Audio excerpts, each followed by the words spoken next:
Fish on, Lisa? Good. Then watch for footing, watch for your dad, watch for bears, you know.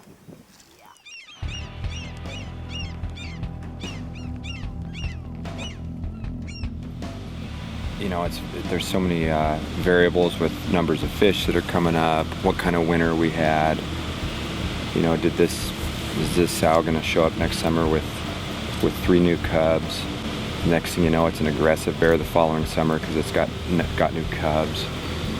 Low fish numbers might make things fickle, you know, for them. They don't get you'll watch the 3-year-old cubs get pushed out of an area like this because the adults really need their fish. This week we've seen it peak and fall where,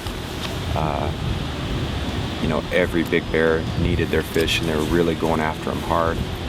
And then the next day they might be so content that they're all just laid out like bear rugs on the bank, full. Seagulls are full, eagles are, you know, preening themselves, they're covered with fish oil, and that gives the day for all the little 3-year-olds to come out and fish and get caught up. So every day is different. Yeah. You know, every day is different. No way do you get tired of it. I mean, there's no fence between her and us right now. They've seen people, but they're mostly here because of the fish. You know, they're just 100% driven by the fish cycle. But then it changes again. You come into fall, and they're starting to smell winter coming. And these same bears, you know, if you were deer hunting and cleaning a deer, and you saw a bear that close, it'd be all business. You know, it'd be time to pack up and move on, get out in the open and get in a tight formation, keep your eyes peeled, keep your gun close. Alaska is cold. I mean to tell you, you never knew you could have so much fun and your feet are frostbit. It is great. Alaska is a state of many surprises.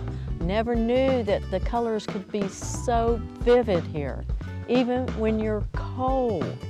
Cold is even a color here. Have I told you it is cold here? And it's not even the bear season yet. Hush!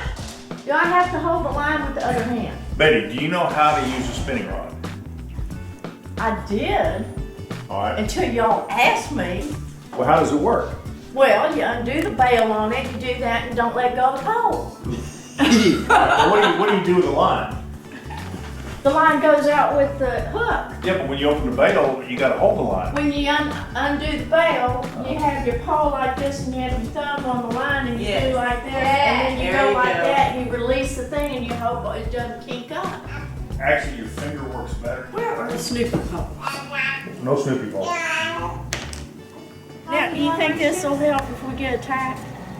By a bear? Yeah, anything. Yeah. Don't you have? Yeah, that's what I carry too. What about wolves? They don't What have about wolves. foxes? They don't have. I already used mine though, it's empty. Back stuff up. Just keep that. I will not lose that fishing pole. Good, let's bring her. Where's Mom?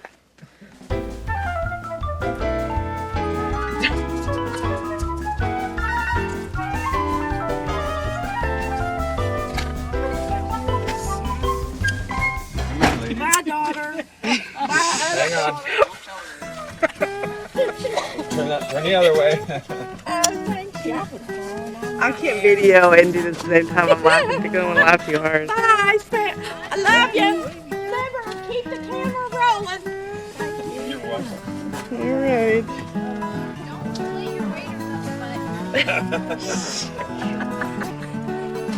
Okay, phase 1, we're in the van. Yeah. Good. Do you have your licenses? Shoot. Cut. Never mind, you're not in the van. We were. Wow, let me tell you something. When I came to Alaska, one of the things I really wanted to experience were the bears. And Kodiak delivered. Oh, tenfold. Yeah, I'll be candid, I had a lot of expectations because they've talked so much about the bears here, but it's not until you really, doesn't matter how close or how far away you are from the bear, I think my first reaction is the same. I mean, you just kind of skip a beat. You see a bear in the wild doing its thing, you know, what you've only seen it do on TV, and then you're there, and it really just puts things into perspective, especially when they're the biggest bear on Earth. Oh my gosh, the fish are jumping everywhere. You've got frostbite of your toes, but you don't even realize it. The fish are out there. All of a sudden, to your left, you hear this whomp, whomp, whomp, and you're going, it must be the biggest school of salmon coming upriver, and we're gonna be so lucky to catch them. And there it is, the size of a gigantic Suburban. You think I'm teasing you? I'm not. I thought I would outfish the bears, but that's not the way it goes. I mean, the bears are so active. As soon as we got into the hole, I started to be adventurous, and I saw salmon running up the stream, so I said, I'm gonna go down there and work these salmon. And there she is, and she's chasing the fish. And there's my little friend Cody. I thought he was gonna jump over my head and run me into that water trying to get, but you don't move. You asked earlier if we get closer that wasn't a that was a bear. What the hell just happened to you? Does a bear poop in the woods? Because I just did.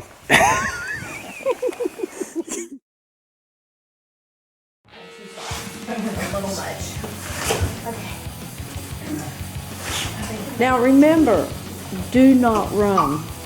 And when you're catching fish, what do? We don't make them flail. If the bear is beating down on you, You run towards Heather. you run.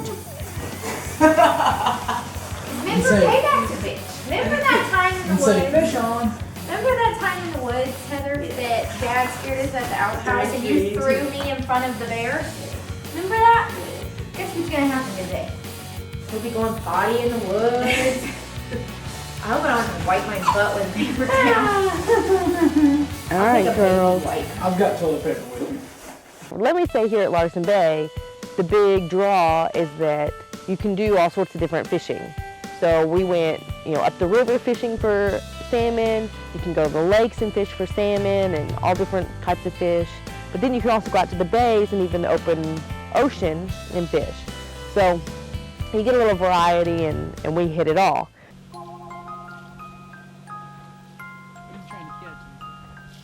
Halibut.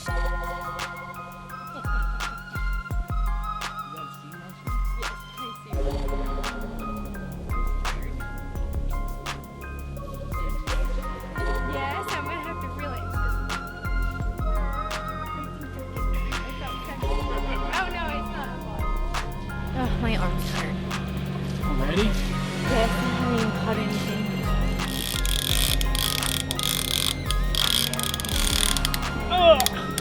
This is probably only like a 20-pounder, not even. Okay, how are you ready? Come do it. My left arm's numb.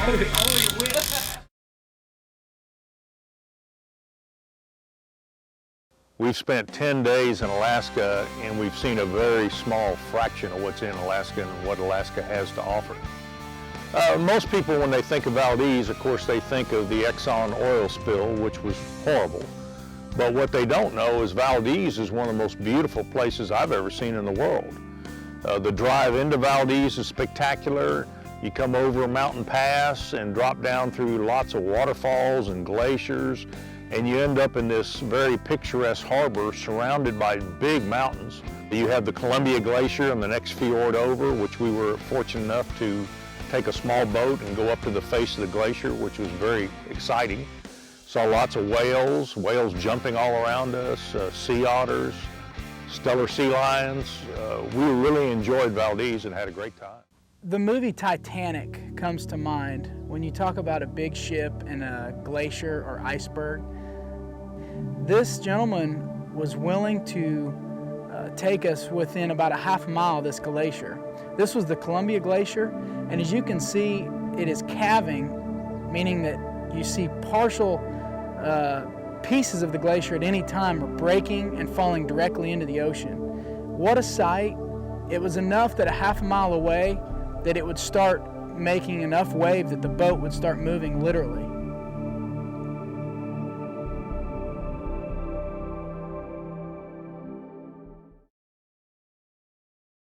Here we are. We're going to go do a little fishing on the open ocean. We head out. It's a real cloudy day. The wind is blowing a little, but the ocean, it is flat.